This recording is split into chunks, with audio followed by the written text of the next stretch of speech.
Po 2 rokoch barmani a čašníci prestali plakať. Po zavedení eura mali hlavy smútku. Ich najhoršie obavy boli naplnené, keďže prepitné v eurách zo začiatku ľudia nechceli dávať. Čašníci vydržali a dobre urobili, pretože dnes dostávajú od ľudí viac. Pokiaľ to takto porovnám, tak nechávajú určite väčšie z prepitné.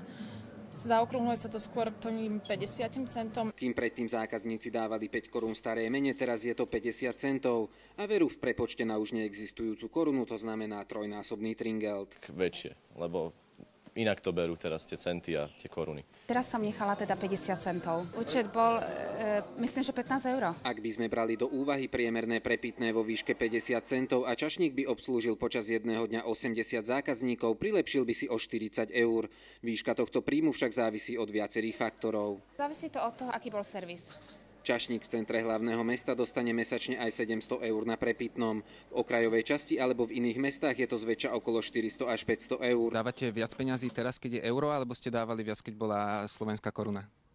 Asi to ide viac, keď je to euro. Si ľudia zvykli na to, že ako robiť s tým eurom, sa viacej odvážia a sú si istí, keď chcú niekoho odmeniť, tak vedia ako. Na trhu práce sú čašníci stále žiadaní. Zavolali sme na jeden inzerát, kde nám potvrdili rastúci trend prepitného pre čašníkov. A je to mesačne naozaj pekná suma. Odhadom je to asi 700 eur. V 2009 čašníci o zavedení eura nechceli ani počuť. Dnes si však korunu nevedia predstaviť. Pre redaktorskú školu Marek Šilhavík.